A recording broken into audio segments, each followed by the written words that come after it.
Hello and welcome to the New Rules for Negotiating 10-Minute Learning Series, a short but comprehensive series of contract negotiation webinars specifically designed for people who negotiate complex customer-supplier agreements. This webinar is based on my book, Getting to We. Today, lesson number 12, we will be talking about how to align your negotiation outcomes to the relationship type along the sourcing continuum. It is fantastic to have the intent to collaborate, but you have to have the language and the tools to live that intention. That is from chapter 10 of my book, Getting to We, from one of my clients. And to have more collaborative relationships, you have to use more collaborative types of negotiation skills, and you have to have slightly different negotiation outcomes in order to get to the results that you want. I co-authored the book Getting to We, and if you'd like more information about how to actually go about negotiating agreements for highly collaborative relationships, I would strongly urge that you get a copy of that book. And for some of you that are going to be new to negotiating alliance and partnership agreements, I mean real partnership agreements with customers and suppliers, it's really important that you understand this learning lesson and that you align your negotiation goals to the type of customer-supplier relationship along the sourcing continuum.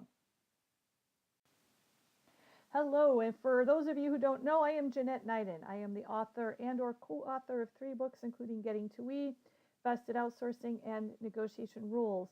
I work with contract professionals by providing tactical, customized contract negotiation and contract management, training, coaching, and mentoring. This is the sourcing continuum, and this slide shows the types of relationships along the continuum. At the lower left, there are your commodity relationships, and it says transactions right there. These are characterized by low levels of interdependency, which is the up and down, the vertical axis, and low levels of contractual complexity, which is the horizontal axis. Simple purchase orders are usually used. In terms of the battle of the forms, it's usually the customer's form that says our purchase order supersedes the supplier's proposal or quote. You depend on these suppliers, but you can easily switch them out. Along the next end of the sourcing continuum, a little bit up from this commodity supplier simple terms, are your preferred vendors or your long-term agreements. This next level is your next level of both interdependency and in complexity. You depend on these suppliers more. You have a long-term agreement. Many of my clients have master purchase agreements, so maybe 2-3 years in duration. And there's usually some more forms of contractual complexity. You've got flow downs, you've got first article testing, you've got rights of inspection, you've got some things you usually don't have in your commodity supplier simple terms. Okay? Then you have your strategic supplier, which are your risk-sharing partners.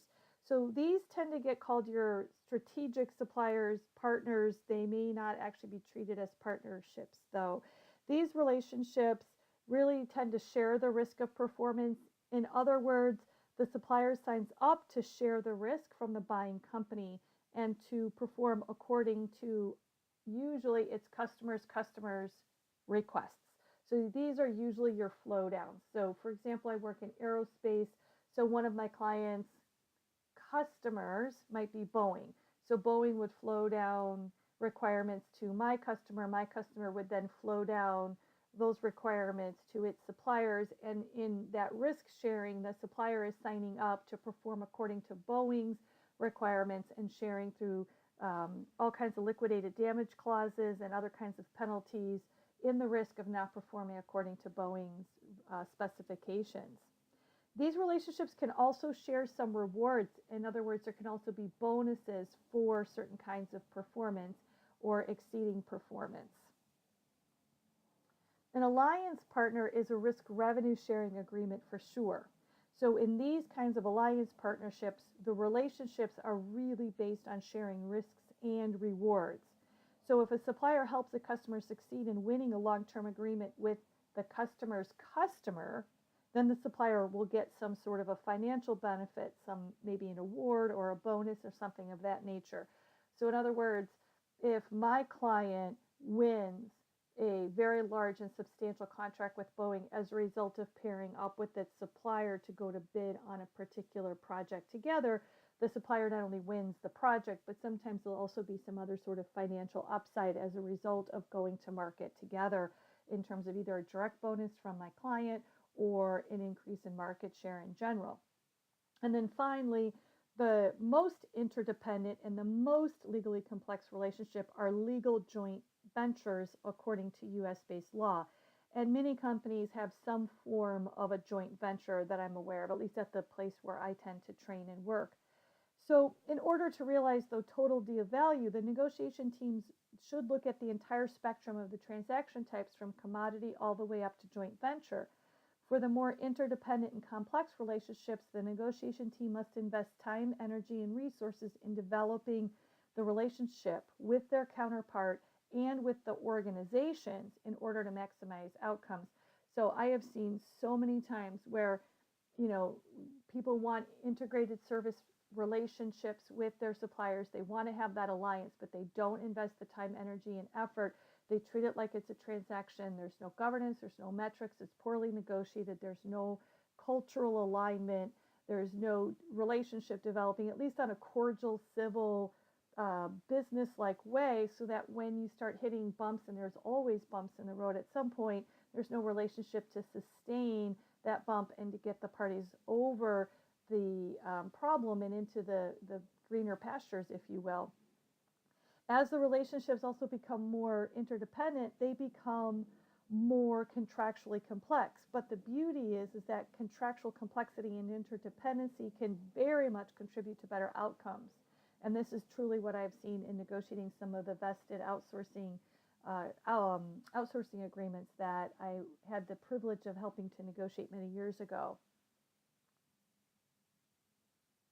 So as the parties become more interdependent, the fee for transaction model is also increasingly augmented with exchanges of value. And we're going to talk about that next when we start talking about negotiation outcomes.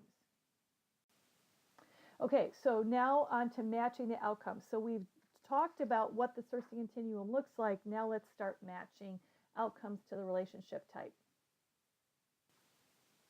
All right, so in this slide, we look at relationships. So you've got commodity transactions again in the lower left-hand corner, and that is a relationship where you're negotiating price. That used to be the old 3 quotes and a go. You go get 3 quotes, you pick the best quote, you send over your PO terms.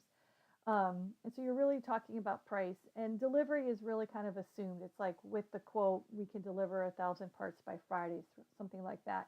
But notice as you get up into that middle higher quadrant, where you're starting to look at levels of complexity and the type of outcomes that you're looking for, you're really negotiating risks and rewards. And that's really something that's very different. And that's really where we start to see contractual complexity. What risk, besides liability and indemnification for third-party infringement, what other kinds of risks really are involved? There's all kinds of risks, from delivery risks all the way up to hazmat risks, personnel shifting risks. There's lots of risks, and how do we address it in the level of complexity? All right, so now we're going to get more specific. So we're, like I said in an earlier slide, we really start looking at price, but we're negotiating risk. And so what does that look like for each level along the continuum?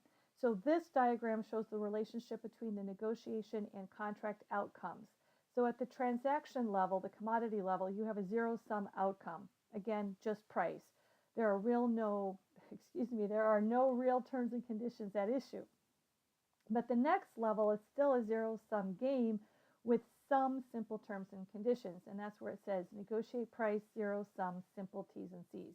And so that's really where you have the battle of the forms. The supplier's quote has terms, the PO from the customer has terms, and there's usually a clause that says our terms and conditions supersede any of the supplier's terms and conditions. When the supplier gets that, they match their terms to the customer's terms, and then we might negotiate from there. Now the next level sees a huge jump, hence the big bubble. So I was trying to demonstrate how you could see a big jump in complexity. You're now negotiating performance. So you're now negotiating defined performance standard, clear service level agreements. You've got some form of governance and relationship management thrown into the mix. This is important, and I want to repeat it. You are negotiating performance. And if you are now negotiating performance, you are no longer able to use a zero-sum negotiation attitude, a winner-take-all attitude. You cannot switch your suppliers. You are literally depending on them to perform. And so we have to change our arm's length from a business cordial arm's length, but we have to now start thinking in terms of interdependency. So that's where we start thinking about governance and relationship management. How often are we going to talk to one another? What is our governance structure going to look like? How are our QBRs going to be structured? What scorecard metrics are we going to use, etc.? Then at the very top, I have a smaller bubble, but that doesn't mean it's any less complex. But what you're doing is you're defining outcomes, you're aligning strategic goals, you've got mutual performance goals, and you've got shared risks and rewards. Now, I want you to stop here, and I want you to really think about your business, your team, or your own portfolio. Are you really going after the right outcomes? So my perspective is that the majority of the work that I do with my clients is the big bubble: defined performance standard, clear SLAs, governance, and relationship management. I have done outsourcing agreements at the upper right, and they're phenomenal when they go right. They are absolutely phenomenal, but I don't see a lot of companies doing them left, right, and center. I see a lot of companies doing preferred vendor agreements, more strategic supplier flow down agreements left, right, and center. And with that, what I see is we tend to have, for the less sophisticated negotiators, the zero-sum negotiating price attitude, when really, I really want them to focus on their performance standard, SLAs, governance, and things like that. You as a contracting professional would greatly benefit from being able to use different skills to get to those defined performance standards. And negotiation and contracting skills also follow the sourcing continuum. So as the transaction increases in complexity, then the contracting professional's technique moves from more transactional to more relationship based. And that doesn't necessarily mean that you give away the farm or that you're not on guard on behalf of your company. It just means you're also looking at the relationship. And by that, I mean your governance, your performance standards, your service level agreements, your scorecard. You are negotiating what that relationship is going to look like. All right, let's look at negotiation skills and pricing. So at the lowest level, I want the lowest possible price. You're extracting value. Completely fair. You've got different kinds of suppliers, and if one of them can deliver more goods less expensively by Friday, then that's a great choice. The next level, you're exchanging and claiming value. I want the lowest possible price and the fastest delivery. That's where you're willing to pay to expedite parts to be delivered, or expedite a service to have someone come on site and fix something that might be going wrong. Your server's crashed. You need to have someone come on. The lowest price is going to be associated with someone coming in the next couple hours to reestablish, reboot your server, for example. Okay, simplistic, but you get the point. Now, this next level is the interesting level. This is creating and claiming value. I want the best price for service provider performance. Now, this is interesting because I've had to present prices with service provider performance and make the case that we are buying service provider performance. And so it is a value-based decision, and that the price is substantiated and validated by past supplier performance at my company. That means that my company has a scorecard and has a system in place to track supplier performance to the point where we can show that they are green and on target, or 90% better, whatever, which way we're choosing to score them on that particular metric, many quarters in a row, and in one case, many years in a row. And so therefore, yes, the price was high. It was only about 3%, I think, out of whack for the next best bidder, but the scorecard for the next best bidder was so significantly lower the last time they had work from my company that 3% was negligible in terms of the upside of the performance. And so we could start talking about the upside of performance and what that truly meant to the operations team and cost avoidance and lack of mistakes and uptime for the machines. And so that really made a big difference in being able to say, I've got the best price for service provider performance. That's your creating and claiming value.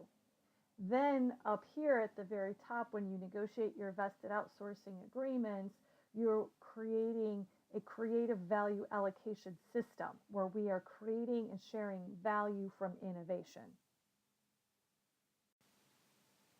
Now, the interesting thing is that those who negotiate on a commodity cannot necessarily negotiate on the strategic relationships, okay? So it's very interesting because many contracting professionals have a portfolio covering a variety of these transactions. And I just have 4 circles here. And it's unusual from my perspective for any one individual, contracting individual, to handle just commodity buys and not anything else. Even my more traditional materials buyers are getting single sole source provider master purchase agreement and have always had preferred vendor agreement. So their circle of influence is in this particular slide growing. So here you're buying on price and value to connect up to the sourcing continuum and the outcome. Here you're buying price, value, and performance, but with multiple vendors, there's lower risk of non-performance. Here you're truly buying performance, and there's much higher risks associated with non-performance. And then here you're buying an outcome. What is the outcome of this relationship? And there are significant risks associated with non-performance. So in my opinion, contracting professionals should really focus your efforts on mastering the negotiating and contracting skills necessary along the entire continuum of these 4 types of relationships.